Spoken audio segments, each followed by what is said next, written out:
Welcome back, and we're on to the final half of the Prehistorik II Longplay on the Amstrad, and we're looking at the plus machine version, of course, with all those gorgeous extra colours.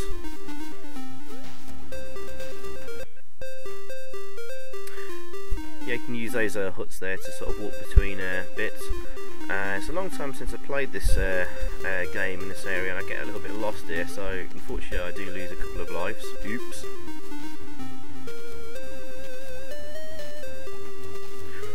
I could have gone back and re-recorded and stuff, but I'm in the mood just to get lots of videos up online, a big batch of them, before Christmas rolls around.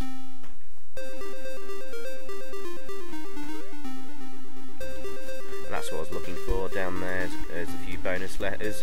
Get all the letters, spelling out bonus, and you get an extra life. There's also a special weapon pickup here as well. It's an axe you can throw, I believe.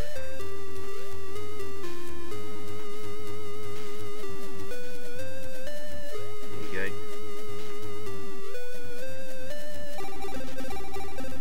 Now at the time, this I remember the Amstrad Action magazine. I think they gave us a rating of 94%.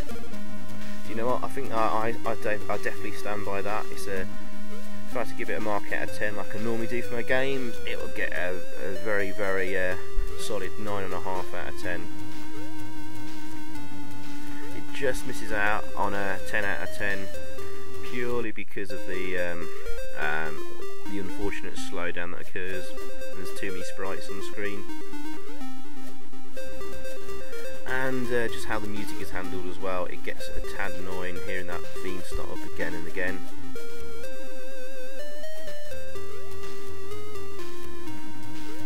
But you know, I can live with that. It would have been 10 out of 10 if it wasn't for those things, I would have thought. And you know, it's not platforming is not everyone's cup of tea. There's people argue there's better platformers on the Amstrad. I think you'll struggle to find one and suggest one, to be honest with you. Maybe Turrican? Would you class Turrican as a platformer? I mean, this is platforming gaming in its truest sense, you know. Lots of platforms to bounce off and enemies. Lots of jumping involved.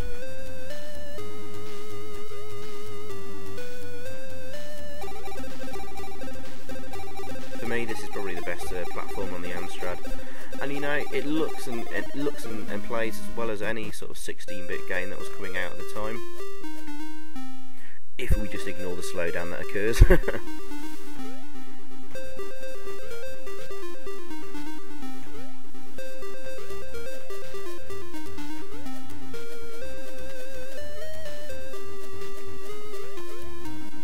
Now this is probably the last commercially released game for the Amstrad at full price. By one of the major game publishers. Titus, a French company, was still supporting the CPC late into its life.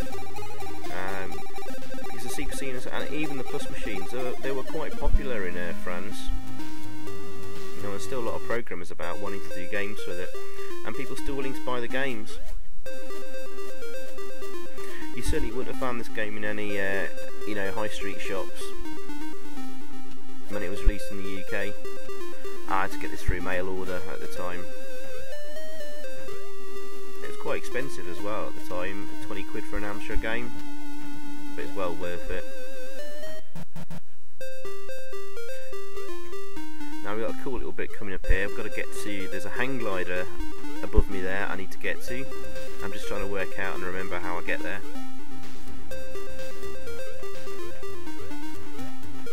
And for years I couldn't work out how to use a hang glider. It doesn't sort of really say in the instructions, but I finally worked it out the other year. There's a hang glider. We need to get to it. The only way we can get to that is by, we need to basically jump on that wasp and bounce off his head. Oops, I accidentally warped back. It's that hut. We'll try that once more.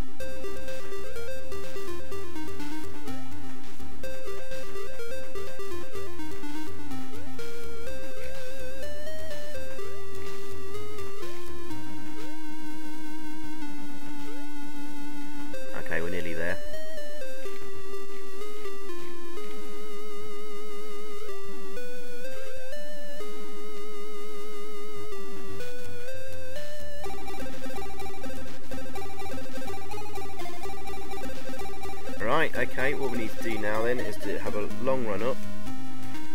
Just before we run off the edge, press the fire button to sort of launch the hang glider, and away we go. Not a cool little feature. And to get a fly back up, you need to drop down suddenly, then do a sharp turn. Let the hang glider fill with air, and up you fly. Now we just need to get to that top right area, because the item we need to move on to the next level is up there, just above that platform. Oops. You can kill enemies with the actual hang glider as long as he doesn't touch yourself. Right, let's try again. Ooh, nearly there. There it is. What's that? Is that a giant spoon? I'm not sure why the game involves you trying. Oh, I messed up there. Forgot to inflate my hang glider before jumping off the edge.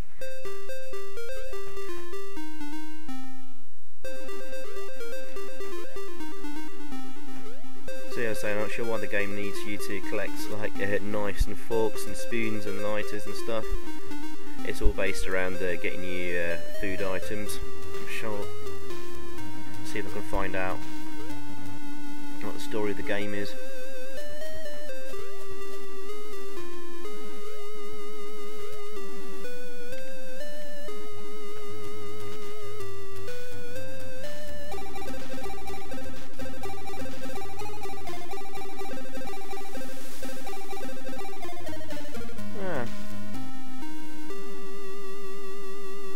Trying to find the story beyond the game.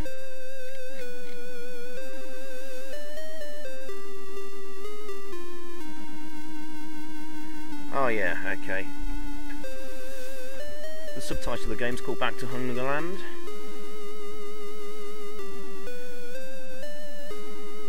Apparently, the gorilla, which we saw at the end of the first half of the game, he's stolen all his food.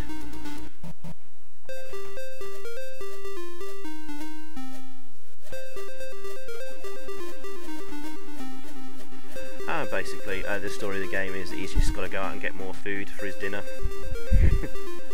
That's it. Right, we're coming up to sort of the final sections of the game.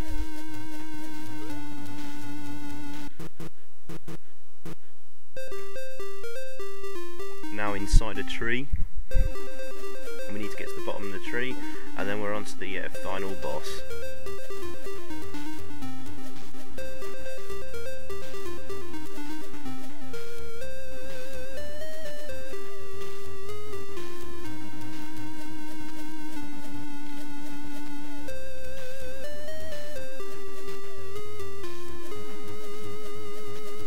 Be nice if, like I said before, about if any people will know about programming on the Amstrad and Plus machines would like to comment and describe the techniques used by the programmer Elmer Krieger in this game in more detail.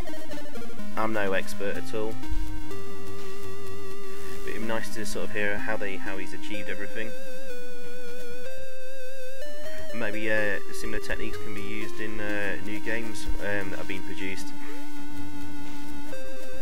It's just such a shame it took till 1993 for someone to come along and program a game like this that show that, you know, Amstrad can just do some amazing scrolling and graphics and amazing platforming games.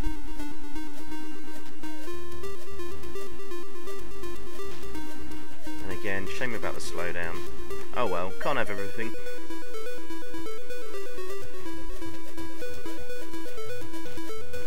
But if you like this game, you definitely want to check out Super Cauldron as well. I'll do a long play of that soon enough. Anyway, on to the final boss. Oops. It's a bit perplexing what you needed to do, work out what you needed to do at first, and then I realised if you jump off a snake and onto his arms there, you can bounce off his little wood hands, and then basically fire axes into the top of his head there.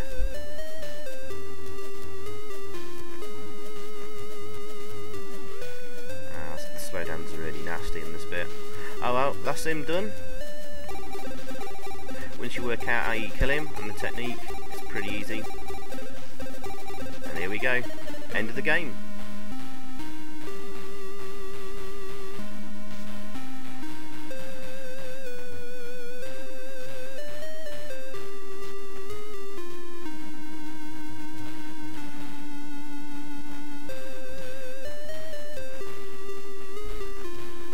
Nice, impressive stuff.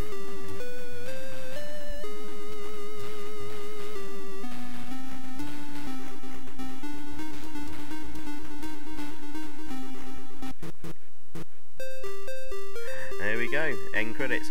Now I had to re-record this because I completely muffed it up by falling off the edge there without inflating my hang glider, so you couldn't read all the text, so I had to play it all the way through and record this end again. If you're wondering why the score and lives have changed. Anyway, congratulations, what a firework. The feet of the evil could be recognised to the borders of Hungerland. Your heroic deeds have spread wide throughout the country. The inhabitants are waiting for you. They have prepared a feast like you've never seen before. Go there now, go there as a hero. And we've got some messages from the programmers now. I've muffed up the hang glider again. Thanks for playing. There's a list of the programmers. Oliver May did the music in game. Elmer Krieger, of course, and the main programmer.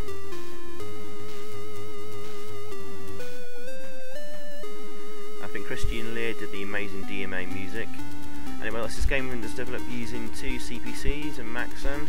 Code split between blah blah blah blah blah. First CP plus game, DMA music, parallax scrolling, more than the standard 16 sprites, hardware scrolling and sprites. There you go. A little bit of message about CPC scene and piracy. There's not many games being released. Think about before you copy and swap discs.